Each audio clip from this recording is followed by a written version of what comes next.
Julian Vane lived in a world where the air was filtered to remove the scent of ordinary life.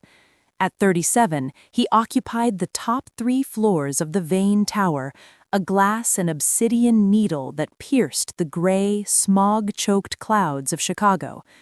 His world was a curated collection of expensive silences and cold surfaces. Everything in his life was perfect, everything was calculated, and everything was devoid of the human variable. His executive office was a sanctuary of brutalist minimalism. The walls were raw concrete, polished until they felt like silk under the touch. The floors were black marble, reflecting the city lights like a dark, urban sea.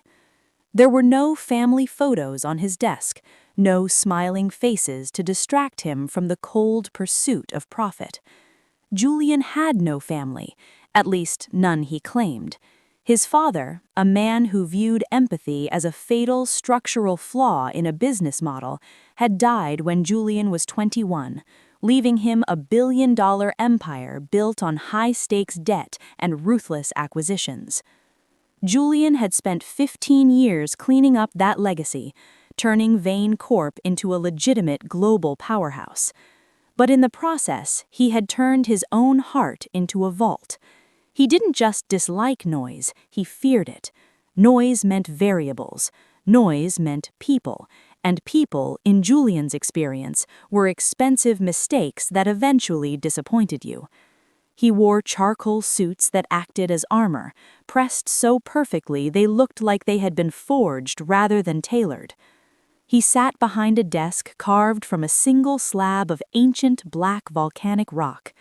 Across from him, his vice presidents were sweating through their bespoke shirts, their eyes fixed on their tablets, afraid to make eye contact. "The merger in Singapore is stalling," Julian said, his voice a flat, terrifying monotone. "They want a seat at the table. I don't share my table. Liquidate their holdings by Friday. I want their names erased from our ledgers. If they want to play for power, they can play in the dirt." His assistant, Elias, watched from the corner. Elias had been with Julian for a decade and was the only human being who could read the slight tension in Julian's jaw. He knew that Julian wasn't just cold, he was hollow. He was a man who had forgotten how to breathe without calculating the cost of the oxygen. Elias often wondered if there was anything left inside the man, or if Julian had simply become an extension of the obsidian tower he lived in. Suddenly, Julian's phone buzzed on the desk. He ignored it. In his world, everything waited for him. Meetings, men, money, even silence obeyed him. But the phone buzzed again, then a third time, an unknown internal number. Julian didn't know that 3 floors below him, in a supply closet that smelled of lemon bleach and the metallic tang of industrial soap, the architecture of his silence was being shattered. Rosie Reyes didn't like the supply closet. It was small, and the mop buckets, with their long gray strands of cotton, looked like monsters waiting in the shadows. The air was thick with the scent of chemicals, and the only light came from a flickering fluorescent bulb that hummed like a trapped insect. But Rosie knew the rules. Church mouse quiet, her mama had told her. If the big men in suits hear us, they'll send us back to the cold. Her mother, Elena, was the lead cleaner for the residential wing. Usually, Rosie stayed with a neighbor, Mrs. Gable, in their cramped Bronx apartment. But Mrs. Gable was in the hospital with a broken hip, and Elena had no one else. Elena was the strongest person Rosie knew. She could carry 3 bags of laundry at once. She could sing even when the radiator in their apartment was hissing like a snake, and they had to wear coats to bed. But today, Elena wasn't strong. She was slumped on a pile of folded towels, her back against a shelf of detergent. Her skin was the color of a rainy sidewalk, a sickly, translucent gray. She was hot, so hot that when Rosie touched her hand, it felt like a toaster. Elena had been fighting a fever for 3 days, dragging herself to work because missing a shift means missing the rent. She had no health insurance, no safety net, and no mercy from the mid-level managers who viewed her only as a cost center. Today, her body had finally filed for bankruptcy. "Mama?" Rosie whispered, tugging at Elena's sleeve. "Mama, wake up. It's snack time. I found a cracker in my pocket." Elena's eyes fluttered, but they didn't really see Rosie. They were glassy, fixed on a world Rosie couldn't see. Her breathing was shallow and ragged, a whistling sound coming from deep in her chest. "Just a minute, baby. Mama just needs to sleep. Be a church mouse." Rosie watched her mother's chest move. She was 4, but she was a New York 4, which meant she had seen more of the hard edges of life than most 10-year-olds in the suburbs. She knew that look. It was the look her daddy had before he went away forever. Rosie needed a fixer. She saw Elena's work phone on the floor. It was a battered thing with a cracked screen, held together by a piece of clear tape. Rosie knew the phone. Sometimes Elena let her play the matching game on it when they were waiting for the bus. She swiped the screen open. Rosie didn't know the names in the contact list, but she knew the faces. At the top of the recent list was a contact with a gold V logo. It was the emergency corporate line. Underneath it was a thumbnail photo of a man. He had dark hair, cold eyes, and a face that looked like it had been carved from the same rock as the mountains she saw. "The statue man," Rosie whispered. Elena had shown Rosie that picture once, a week ago, while they were cleaning the executive floor. "That's the big boss, Rosie, Julian Vane. He owns the clouds. If you ever get lost in the building, find a man in a suit and show them my badge, but never talk to the big boss. He's very busy and he doesn't like noise. He's a statue, Rosie, solid and cold." Rosie looked at the statue man. He looked strong. He looked like someone who never had a broken radiator. He looked like someone who could tell the sickness to go away. Rosie took the phone, pointed the camera at her sleeping, shivering mother, and snapped a photo. She found the message icon, the little blue bubble. She tapped the V contact. She attached the photo. She didn't know how to write help, but she knew the little paper airplane meant go. "Fix her, statue man," Rosie whispered to the screen as she pressed the icon. The message traveled through the high-speed fiber optics of the Vane Tower, soaring up 92 floors, past the bustling cubicles of middle management and the sleek lounges of the directors, until it landed on the obsidian desk of the man who owned the clouds. Julian was ending the meeting. The VPs were practically running for the exit, glad to have survived another hour in the Glacier's presence. Julian reached for his phone, intending to check the Tokyo markets. An image message. Julian's hand froze. He felt a physical jolt, like a low-voltage electrical shock to his spine. He wasn't looking at a spreadsheet or a legal brief. He was looking at a woman. She was young, maybe late 20s. She was lying on a floor surrounded by bleach bottles and mops. Her beauty was devastating, even in the grip of what was clearly a dangerous fever. But it wasn't the beauty that stopped Julian's heart. It was the familiarity of the scene. The cracked walls of the closet, the exhaustion, the desperate, invisible struggle of the poor. Julian had grown up in luxury, but his mother, a woman Julian's father treated like a piece of office furniture, had been a woman who worked herself into an early grave trying to please a man who couldn't be pleased. He saw his mother's face in the woman in the photo. He saw the same quiet, sacrificial suffering. He saw the same church mouse silence. "Elias," Julian said. His voice was different. The ice was gone, replaced by a jagged, raw edge that Elias hadn't heard in a decade. Elias hurried over, sensing the shift in the atmosphere. "Sir, is there a security breach?" "Who is this?" Julian turned the phone toward his assistant.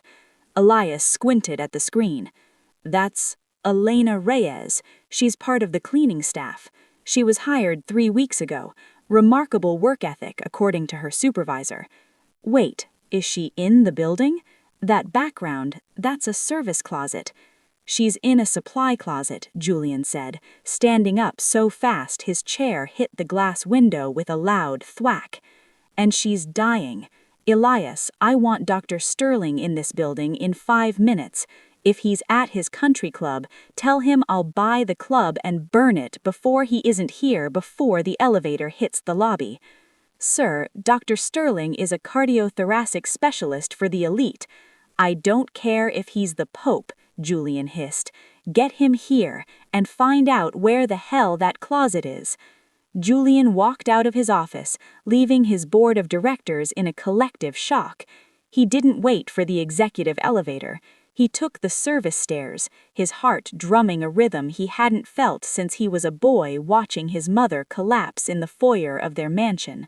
The air on the 98th floor was heavy with the scent of lemon-scented ammonia and the stagnant weight of forgotten things. Julian Vane had never set foot in a supply closet in his entire life. To him, these rooms were invisible, non-spaces that existed only to facilitate the perfection of the visible ones. But as he shoved open the heavy metal door, the reality of the room hit him like a physical blow. It was a claustrophobic cage. Shelves of industrial-strength chemicals loomed like jagged teeth. A single, naked bulb flickered overhead, casting shivering shadows against the cracked plaster. And there, in the center of the rot, was the woman from the photograph. Elena Reyes looked even smaller in person. She was curled on a pile of rough, abrasive towels, her breathing a desperate, whistling struggle against the fluid in her lungs. Standing over her, clutching a plastic brachiosaurus like a holy relic, was Rosie. The little girl didn't flinch when the most powerful man in Chicago burst through the door. She didn't look at his $5,000 suit or the cold, sharp lines of his face. She looked at his eyes. "You took a long time," Rosie said. Her voice was small, but it held a terrifying, ancient certainty. "Mama is real hot now. She stopped talking to the church mice. She only makes the whistle sound." Julian froze. He had stood before congressional committees and stared down hostile takeovers without breaking a sweat, but the gaze of this 4-year-old in taco-patterned pajamas made his knees feel like they were made of water. "Step aside, Julian," Dr. Sterling barked, pushing past him. The doctor didn't waste time with pleasantries. He dropped to the floor, his knees sinking into the damp mop water, and began tearing open his medical bag. Julian watched, paralyzed, as Sterling pressed a stethoscope to Elena's chest. The silence in the closet was absolute, broken only by the hum of the light and the ragged, wet rattle of Elena's breath. "Severe respiratory infection," Sterling muttered, his hands moving with the practiced, cold speed of a man who fought death for a living. "Pneumonia. Her oxygen levels are plummeting. Julian, she's septic. If she had stayed in this hole another hour, you'd be calling a coroner instead of a doctor. Get this child out of here. I need to intubate and stabilize her for transport." Julian watched Rosie. She was staring at her mother, her small face a mask of silent, wide-eyed terror. She reached out and touched Elena's hand, a tiny, healthy hand against the gray, waxy skin of the dying. "Rosie," Julian said. His voice sounded like it was being dragged over broken glass. He reached out a hand, then hesitated. He had never touched a child. He didn't know the physics of it, how much pressure to use, where to hold. "Rosie, come with me. The fixer is here. He's the best fixer in the world. He's going to make the whistle go away." Rosie looked at Dr. Sterling, then back at Julian. She seemed to be searching for something in his face, a crack in the statue. Whatever she saw, she must have liked because she reached out and grabbed Julian's hand. Her palm was tiny, sticky with grape juice, and incredibly warm. Julian's hand, which was usually as cold as the marble in his foyer, felt a strange, terrifying heat. It was the heat of life, unfiltered, demanding, and utterly honest. "You have a real serious face," Rosie noted as he led her out of the closet and toward the executive elevator. "Like the man on the badge. Why don't you have any toys in your building? It's real boring here, just big windows and gray carpet." I am the man on the badge, Julian said, his voice regaining a shred of his usual stiffness. And I don't have toys because I'm busy owning the clouds, Rosie. Clouds are serious business. Can you make it stop raining? Rosie asked, her dark eyes looking up at him with a hope that felt like a knife. Mama hates the rain. It makes our windows leak, and then the floor gets slippery and Mama worries she'll fall. Julian stopped in the middle of the hallway.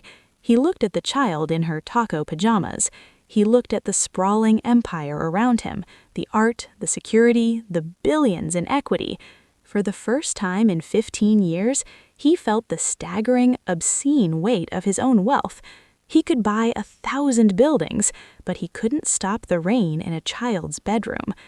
I can't stop the rain, Rosie, Julian said softly, surprised by this sudden tightness in his throat. But I can give you a better window. I promise you that. The next 48 hours were a blur of high-stakes medical drama and the most unlikely babysitting arrangement in the history of Chicago. Julian Vane, the man who cleared $1 billion in profit before lunch, found himself sitting in the private medical wing of his tower, watching a 4-year-old color in a book about dinosaurs. He didn't work, he didn't take calls, he didn't even check the markets.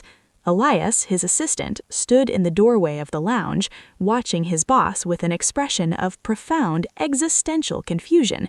"Sir," Elias whispered, "the board is asking why you missed the Singapore call. They're worried you've been kidnapped." "Tell them I'm in a high-level negotiation," Julian said without looking up. He was currently holding a juice box, trying to figure out how to insert the tiny plastic straw without puncturing the other side, a task that felt more complex than a corporate merger. "A negotiation with whom?" Elias asked. "With a brachiosaurus. She's a very tough negotiator. She wants 3 more blueberry muffins and a commitment to more dinosaur-friendly infrastructure." Rosie looked up from her coloring book and nodded solemnly. "The statues are nice, Elias, but they need more color. Everything is real gray here." Elias backed away slowly, unsure if he should call a doctor for Julian or a priest. On Thursday morning, the miracle of the 92nd floor finally happened. Elena Reyes woke up.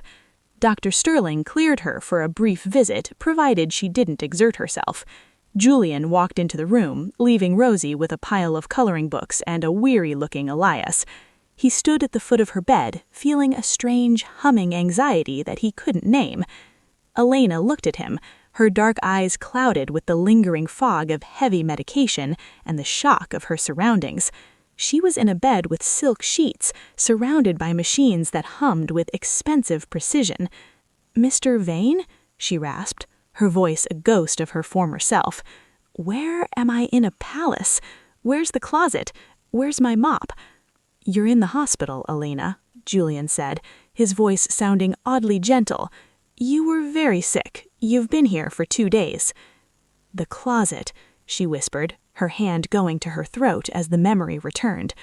"Rosie, where's my daughter? Oh God, did they call the city? Is she in a shelter?" "Rosie is safe," Julian said, moving closer to the bed. He felt the urge to reach out and touch her hand, but he kept his arms crossed, his armor still mostly intact. "She's currently explaining to my assistant, Elias, why the T-Rex is the misunderstood king of the grocery store. She hasn't left this building since we found you, and she hasn't stopped eating my blueberry muffins." Elena let out a breath that was half sob, half laugh. Tears began to track down her pale cheeks. "She sent that message, didn't she?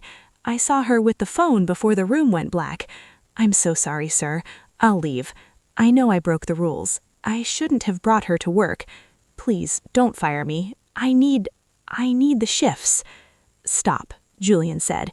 He pulled a chair up to the bed, a move that felt like a massive concession of power. "You're not leaving, and you're not in trouble. In fact, I'm the one who should be apologizing to you." Elena blinked, her long lashes wet with tears. "For what? You saved my life." "For building a company where a woman feels she has to hide her child in a bleach-scented cage and work through a fever just to keep a roof over her head." "I've been looking at the wrong margins for a long time, Elena. I've been calculating profit while ignoring the human cost of the machinery." He looked at her, really looked at her. Her skin was starting to lose that translucent sidewalk gray color. Her eyes were sharp, intelligent, and filled with a fierce, protective light. Julian felt something inside him finally collapse. Not a crack, but a total, silent thaw. "I brought you something," Julian said. He reached into his pocket and pulled out a small, crumpled drawing.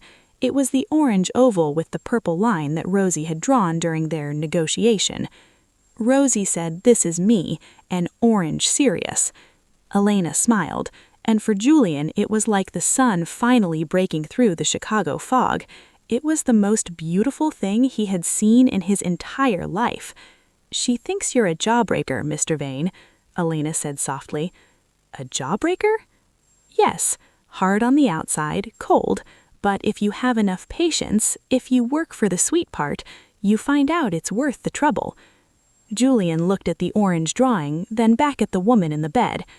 "I think that she's the most brilliant analyst I've ever met," he said, his voice barely a whisper.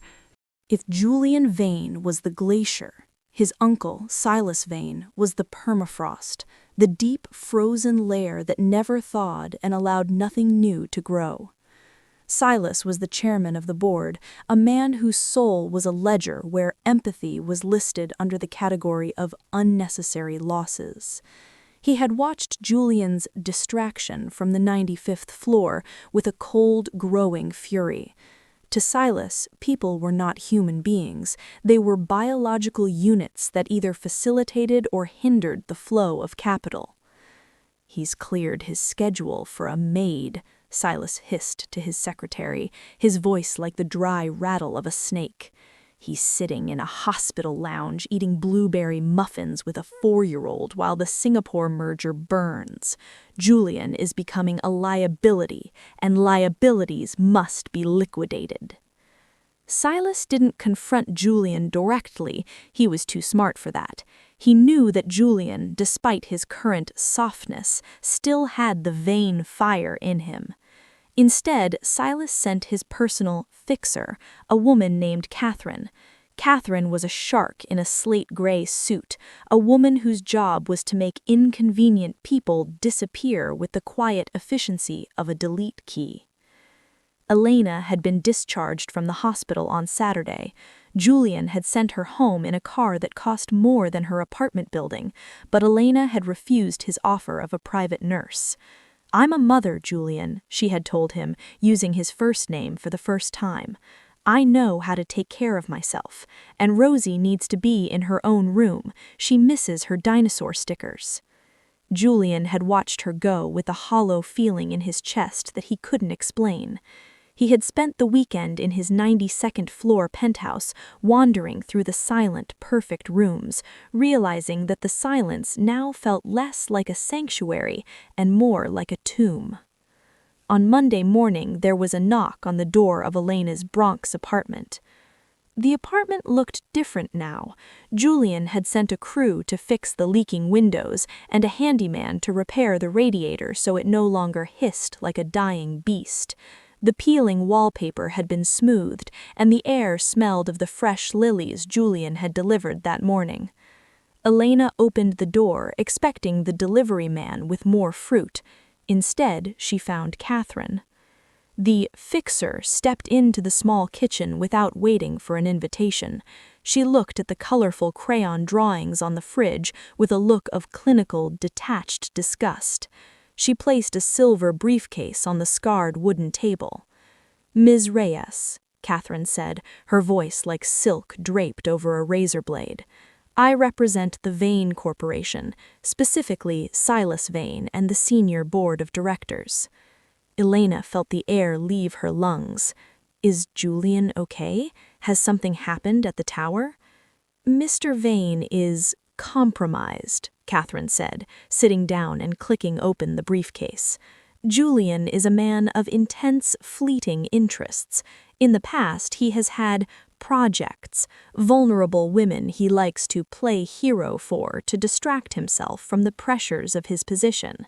But the board has decided that this particular project has become a security risk. It is distracting the CEO at a critical juncture for our global expansion. She pushed a check across the table. The numbers were so large they didn't look real. $500,000. This is your relocation fee, Catherine continued. We've already secured a lovely townhome in San Diego. The climate is better for your lungs. There is a top-tier private school waiting for Rosie.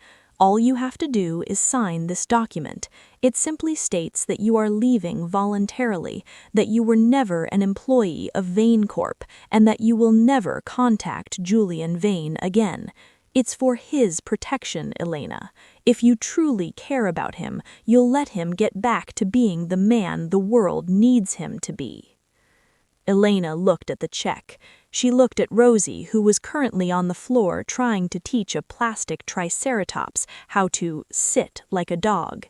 She thought about the 5 years she had spent scrubbing floors to buy Rosie second-hand shoes. She thought about the San Diego sun. She thought about never having to worry about rent again. "He didn't send you, did he?"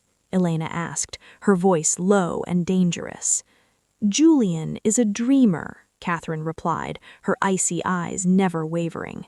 "He's currently living in a fairy tale. We're the realists who keep the world spinning so he can dream. Take the money, Elena. A cleaning lead from the Bronx doesn't belong in a glass tower. You're a smudge on his lens. If you stay, he'll eventually grow to resent you for making him look weak. This is the only way it ends well for you." Elena looked at the check. Then she looked at the orange drawing Rosie had made, which was still stuck to the fridge with a dinosaur magnet. She remembered the way Julian had looked at her in the hospital, not like a project, but like a man who was seeing the stars for the first time. She picked up the check. Slowly, deliberately, she tore it into 4 pieces. "My daughter thinks Julian is a jawbreaker. She says he's hard on the outside, but honest, and I think she's right. He might be the man who owns the clouds, but he's the first person who ever saw me when I was standing right in front of him. You can take your briefcase and your relocation and get out of my home. I've spent my life cleaning up messes made by people like you. I'm not going to let you make a mess of him." Catherine's face didn't change, but her eyes darkened. She stood up, snapped the briefcase shut, and walked to the door. "You've made a very expensive mistake, Ms. Reyes. Silas Vane doesn't like to be refused. The Glacier is coming back, whether you want it to or not." When the door clicked shut, Elena collapsed into a chair. She was shaking, her lungs burning with the effort of her defiance. Rosie walked over and climbed into her lap, pressing her warm, sticky face against her neck. "Mama, was that the church mouse lady?" Rosie asked. "No, baby," Elena whispered, clutching her daughter tight. "That was just a variable, a very loud, very expensive variable." Back at the Vane Tower, Julian was standing at his window, watching the sunset bleed across the Chicago skyline. He didn't know about Catherine's visit yet. He was thinking about Saturday. He was thinking about the fact that he had spent 3 hours at a grocery store that afternoon, staring at bags of flour like they were alien artifacts, because Rosie had mentioned that Saturday was Pancake Day. Elias entered the room, his face pale. "Sir, Silas has called an emergency board meeting tonight. He's making a move. He's claiming you're mentally unfit to lead because of recent personal erraticism. He's using the hospital bills and the handyman you sent to the Bronx as evidence of misuse of corporate funds." Julian didn't turn around. He watched a single airplane crawl across the darkening sky. He thought about his father, the man who taught him that a Vane never shows emotion, never shows weakness, and never, ever lets a variable go uncalculated. "Elias," Julian said, Do you still have the file on Silas's Special Projects division, the one where he funnels money to relocate people who get in his way? I do, sir, Elias said, a glimmer of hope in his eyes. I've been maintaining it for 5 years, just like you asked. Good, Julian said, turning around. His eyes were no longer the cold, dead blue of the glacier. They were the burning, white-hot blue of a star. Tell the board I'll be there in 10 minutes. And Elias, tell the kitchen to send up a bag of blueberries. I have a very important meeting on Saturday, and I need to be prepared. The board meeting was a slaughter. Silas stood at the head of the table, his voice dripping with false concern as he detailed Julian's collapse. He spoke of cleaning ladies and taco pajamas like they were symptoms of a terminal disease. But when he was finished, Julian didn't defend himself. He simply stood up and projected a single spreadsheet on the wall. It wasn't about the cleaning staff. It was a forensic audit of Silas's personal accounts, the millions he had stolen from the employee pension fund, the bribes he had paid to city officials, and the relocation fees he had paid to Catherine. My uncle believes that people are variables to be erased. He believes that the people who clean our floors and scan our badges are invisible, but he's wrong. They are the only ones who actually know what's going on in this building, and I'd rather lead a company of cleaning ladies than a board of thieves. Silas Vane is out, effective immediately. If any of you have a problem with that, Elias has a stack of resignation letters ready for your signatures. Silas was escorted from the building by the very security team he had hired. He didn't look at Julian. He looked at the floor, a broken man whose frozen world had finally shattered. Julian walked out of the tower and into the cool night air. He didn't take the elevator. He took the stairs. He felt light. He felt like he could finally breathe. He drove his own car to the Bronx. He didn't have a driver. He didn't have a plan. He just had a bag of flour, a carton of blueberries, and a plastic dinosaur with a tiny knitted hat Rosie had asked for. When Elena opened the door, she saw a man who looked tired, messy, and remarkably human. His expensive suit jacket was draped over his arm, and there was a streak of something that looked suspiciously like engine oil on his cheek. I heard about the fixer, Julian said, his voice soft in the quiet hallway. Elena leaned against the doorframe, a tired but triumphant smile on her lips. I'm a cleaning lead, Julian. I know how to handle trash. She tried to give me $500,000 to never see your serious face again.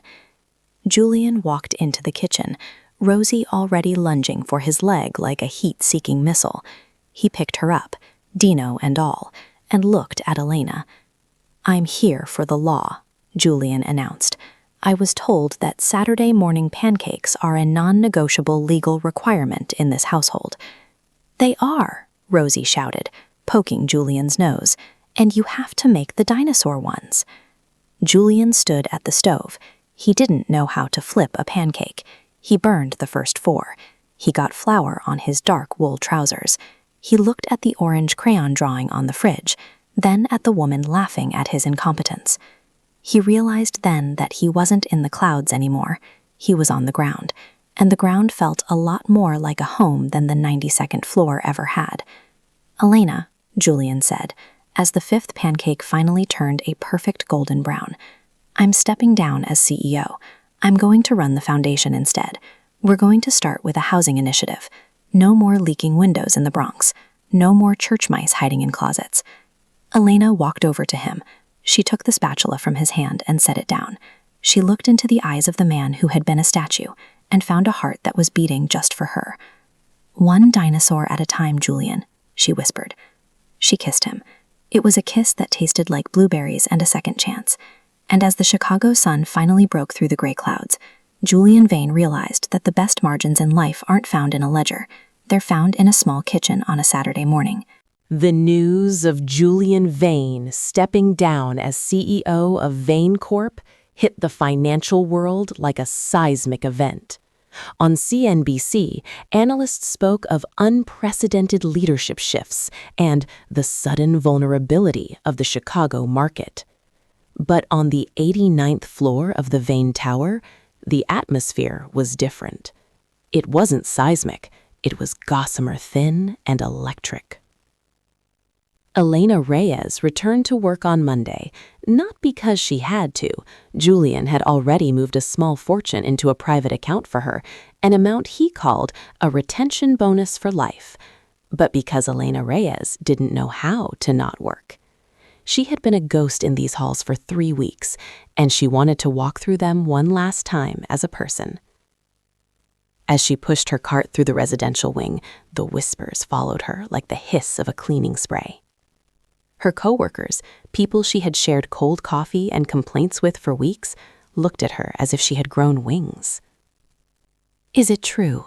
whispered Renata, a woman who had spent 20 years cleaning the Vane offices. She caught Elena in the break room, her eyes wide with a mixture of awe and terror. "They say you're the reason Silas is in handcuffs. They say you're moving into the penthouse." Elena leaned against her cart, feeling the familiar weight of the mop handle in her palm. It felt grounding. "I'm not moving into any penthouse, Renata, and Silas is in handcuffs because he was a thief. I just didn't take his money." "You tore up $500,000, Renata said, her voice trembling.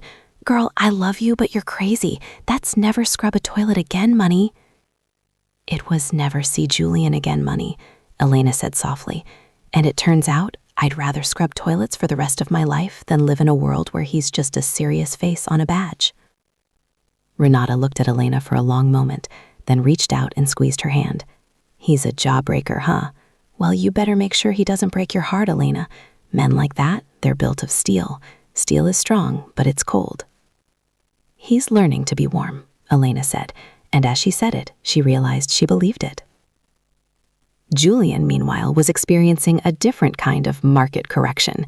He was currently standing in the middle of a Target, staring at a wall of laundry detergent with the focused intensity of a man trying to decode an alien transmission. He didn't have Elias. He didn't have a driver.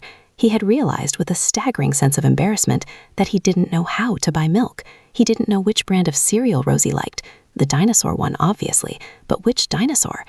He was a man who had mastered international arbitrage, but was currently being defeated by a self-checkout machine. "Unexpected item in the bagging area," the machine chirped with the cold, judgmental tone of a Vane Corp VP. "I put the milk in the bag," hissed Julian at the plastic screen. "The weight is correct. The variable is accounted for." "Do you need help, sir?" a teenage clerk asked, looking at Julian's $5,000 suit and his expression of profound existential despair. "No," Julian said, straightening his tie. I am performing a forensic audit of your bagging technology. It is insufficient." He eventually escaped with 2 bags of groceries and his dignity barely intact. He drove to the Bronx, the silver SUV feeling less like a fortress and more like a bridge. When he arrived at Elena's apartment, he found her sitting on the floor with Rosie. They were surrounded by thousands of tiny, multicolored Lego bricks. It was a chaotic, jagged landscape of plastic, the polar opposite of the 92nd floor. "Statue Man!" Rosie cheered, lunging for his waist. Julian caught her, the grocery bag swinging wildly. "You're late! The castle is falling down because the dragons are hungry!" "The dragons will have to wait," Julian said, lifting her high enough to touch the ceiling. The Statue Man brought the Dino Crisps and something called extra-strength lavender detergent. I was told it was a top-tier acquisition. Elena laughed, standing up and taking the bags from him. "You went shopping? Alone? Julian, I would have paid money to see that." "It was a bloodbath," Julian admitted, sitting on the sofa and loosening his tie. "The self-checkout machine has a personal vendetta against me. I believe my uncle might have programmed it." They spent the evening in the small kitchen. Julian didn't look like a billionaire anymore. He had flour on his forehead and Rosie's dinosaur stickers on his sleeves. As they ate a simple dinner of pasta, which Julian had insisted on overseeing with the gravity of a chemical engineer, the conversation turned toward the future. "The foundation board met today," Julian said, watching Elena across the table. The soft yellow light of the kitchen fixture made her eyes look like amber. I've redirected the entire corporate social responsibility budget. We're not just fixing windows, Elena. We're buying the blocks. We're going to turn the old warehouses on 4th Street into a community hub. Daycare, a clinic, a job training center, a place where mothers don't have to hide their children in closets. Elena felt a lump form in her throat. Julian, that's millions of dollars. It's an investment, Julian said, reaching across the table and taking her hand. His grip was no longer cold. It was steady and warm. I've spent my life investing in things that don't breathe. I'm done with that. I want to invest in the people who actually make the city move. I want to invest in you. I don't need millions, Julian, Elena whispered. I know you don't, he said. That's why you're the only person I trust to run it. Elena blinked. Me? I'm a cleaner, Julian. I don't have an MBA. You have something better, Julian said. You have the data of the lived experience. You know what a mother in this neighborhood actually needs. I can hire 1,000 MBAs to fill out the spreadsheets, but I need a heart to lead the mission. Rosie told me today that you're the smartest mouse. I agree with her. The transition, however, was not without its shadows. Silas Vane may have been out of the building, but the culture he had built was a lingering frost. Later that night, after Rosie had fallen asleep clutching her new plastic dinosaur, Julian and Elena stood on the small balcony of the apartment. The Chicago skyline shimmered in the distance, a cold, beautiful grid of lights. My uncle's legal team is pushing back, Julian said, his voice dropping into that serious baritone. They're trying to freeze the foundation funds. They're claiming I'm under the influence of a predatory employee. They're going to try to drag you through the mud, Elena. They'll dig into your past. They'll talk about Rosie's father. They'll try to make you look like a variable that needs to be erased. Elena looked out at the city. She thought about the years of being invisible. She thought about the closet on the 89th floor. Let them, she said, turning to look at him. I've been scrubbed, bleached, and looked over my whole life, Julian. I'm not afraid of a few lawyers in suits. I have the only thing that matters. What's that? I have the man who owns the clouds, she said, leaning into his chest, and he makes a mean dinosaur pancake, eventually. Julian pulled her closer, burying his face in her hair. It smelled of lemon and home. He realized then that Silas and the lawyers had already lost. They were fighting for control of a skyscraper, but Julian had already moved his entire world into a 2-bedroom apartment in the Bronx. Elena, Julian whispered, into the quiet night. I spent 15 years building a glacier. I thought if I stayed cold enough, nothing could ever hurt me again, but I didn't realize that nothing could ever grow there either. He pulled back, looking into her eyes with a raw, terrifying honesty. Thank you for the paper airplane. It's the only message I've ever received that actually mattered. They kissed under the orange glow of the streetlights, a cleaner and a billionaire, 2 people who had found each other in the one place they were never supposed to meet. But as they stood there, a black car sat idling at the end of the block. Inside, Catherine, the fixer, watched them through a pair of high-powered binoculars. She picked up her phone. He's fully committed, she said into the receiver. The girl is the anchor. If we want Julian back in the tower, we don't move the glacier, we remove the anchor. The voice on the other end was a dry, raspy whisper. Then do it, but make sure the child isn't a witness. Variables must be managed quietly. The shadow of the glacier was long, and it was moving toward the Bronx. The trap was set not with a bribe, but with a ghost. On a Tuesday afternoon, while Julian was at the bank finalizing the transfer of $40 million into the Reyes Vane Community Trust, Elena was at the site of the new community center, an old, hollowed-out warehouse on the edge of the Bronx. It was a space filled with dust motes and the echoes of 100 years of labor, but to Elena, it looked like hope. She was measuring the floor for the new daycare wing when the heavy iron door creaked open. It wasn't Julian. Catherine stepped out of the shadows, her gray suit looking like a shroud in the dim light of the warehouse. Beside her stood a man Elena hadn't seen in 4 years. He was lean, with restless eyes and a smile that had once seemed like sunlight, but now looked like a jagged wound. Leo? Elena's voice was a ghost of a sound. Hey, Elle, Rosie's father said, leaning against a rusted pillar. I heard you hit the jackpot. I heard you're living the high life with a Vane. Funny how you forgot to mention that to me. You left, Leo, Elena said, her hand tightening around the tape measure until the metal edges bit into her palm. You left a 3-word text and a mountain of debt. You haven't seen your daughter since she was 3 months old. Mr. Reyes has been very cooperative, Catherine said, stepping forward. Her voice was a purr of cold victory. He's realized the error of his ways. He's here to claim his parental rights. And unless you want a very public, very ugly custody battle that will drag Julian's new Integrity Foundation through the mud, I suggest you take the new offer. Catherine held out a manila envelope. Full custody to Leo. You leave for San Diego tonight. Julian is told you went back to your first love. Simple. Efficient. A perfect variable management. Elena looked at Leo, the man who had abandoned his child for a life of gambling and short-term thrills, and then at Catherine, the woman who viewed a child as a bargaining chip. The church mouse inside Elena wanted to scream. It wanted to run. But then she remembered the jawbreaker. She remembered that Julian Vane hadn't just given her money, he had given him his trust. He had seen the smartest mouse. "You're not taking her," Elena said, her voice dropping into a low, terrifyingly calm register. "You think Julian is a statue? You think he's just a bank account? You have no idea what you've woken up." "Is that right?" Leo sneered, taking a step toward her. "What's he gonna do, throw a blueberry at me?" "No," a voice boomed from the doorway. It was a baritone that had the weight of a falling mountain. Julian Vane stepped into the warehouse. He wasn't wearing his apron, he wasn't covered in flour. He was wearing a charcoal suit that looked like it had been forged in the fires of a hostile takeover. Behind him stood Elias and two men in dark suits who didn't look like assistants.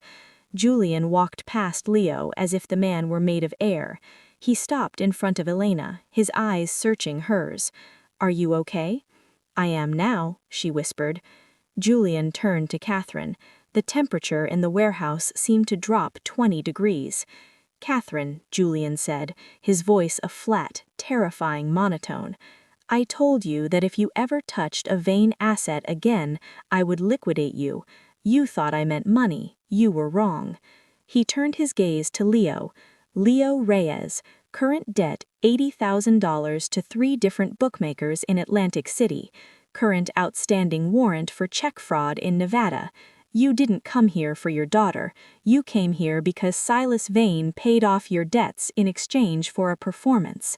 Leo's eyes darted toward the door, but the two men in suits were already closing the gap. I don't know what you're talking about, man. I just want to see my kid." "You want a prison cell," Julian said. "Elias has already contacted the Nevada authorities. They're waiting for you at the precinct. And as for your parental rights, you signed them away 3 years ago in a notarized document you exchanged for $5,000 to pay off a poker debt. We have the original. Martha Vance, my grandmother's old notary, kept a copy. It turns out Vanes are very good at record-keeping." Leo's bravado collapsed like a house of cards. He didn't even fight as the men led him away. Then Julian turned to Catherine. "Silas is being indicted tomorrow morning. Conspiracy, embezzlement, and now witness intimidation. You're on the list, Catherine. I'd suggest you use what's left of your salary to find a very good lawyer. You're going to need one." Catherine stared at Julian. For the first time, the fixer looked broken. She realized that the glacier hadn't melted, it had just changed its course, and it was heading straight for her. She turned and vanished into the shadows of the warehouse without a word. The silence that followed was heavy with the scent of dust and victory. Julian walked over to Elena and took her hands. He was shaking, a tiny microscopic tremor that only she could feel. "I thought I lost the variable," he whispered. "I told you," she said, pulling him into a hug. "I'm a cleaning lead. I know how to handle trash." The grand opening of the Rosie Reyes Center for Community Integrity happened on a crisp blue Saturday in November. The Chicago skyline was still there, a wall of glass and steel, but the people gathered in the Bronx didn't look at the clouds. They looked at the brand-new windows, the bright classrooms, and the medical wing where Dr. Sterling was currently complaining about the lack of high-end espresso to a group of laughing nurses. Julian Vane stood on the small stage. He didn't look like a CEO, he looked like a man who had finally found his center of gravity. "My daughter told me once that everything has a center," Julian told the crowd, "and if you put something too heavy on one side, the whole thing falls. For a long time, I put all the weight on the wrong side. I thought power was the goal, but I was wrong. Power is just a variable. The goal is the people you share the table with." He looked at Elena, who was standing in the front row, holding a very proud Rosie. "Today, we're not just opening a building," Julian continued, "we're opening a window. For everyone who's ever been told they're invisible, for everyone who's ever had to be a church mouse. The Vane Foundation is here to make you seen." The applause was a roar that shook the old warehouse rafters. Later that evening, the three of them were back in the Bronx apartment. The skyscraper was still their goal, but for now they stayed in the two-bedroom. Julian was at the stove. He had finally mastered the dinosaur flip. "Is it Rexy?" Rosie asked, standing on a chair to watch the pan. "It is a perfect, structurally sound Tyrannosaurus Rex," Julian announced, sliding a golden-brown pancake onto Rosie's plate. "With blueberry eyes?" "With blueberry eyes." Elena sat at the table, watching them. She thought about the accidental airplane. She thought about the fever and the closet. She thought about the man who owned the clouds and the girl who brought him down to earth. "Julian," she said. He looked over, the spatula in his hand, a smear of batter on his cheek. "Yes?" "I think the jawbreaker is finally gone." Julian smiled, the real one, the one that lit up the whole room. "No, it's still there. It's just softer now. It turns out I like the sweet part." Rosie slurped her milk and looked at the two of them. "Can we send another airplane tomorrow, maybe to the Pope? I want to know if he has a dinosaur." "No more airplanes, Rosie," Julian laughed, pulling Elena into his arms. "I think we've sent exactly the right message." As the Chicago sun set, casting a warm orange glow over the Bronx, Julian Vane realized that the most important margins in life aren't found in a ledger. They're found in the mess of a kitchen, the laughter of a child, and the quiet, fierce love of a woman who saw the man behind the statue. The accidental message had been delivered, and for the first time in his life, the king of the 92nd floor was exactly where he was supposed to be.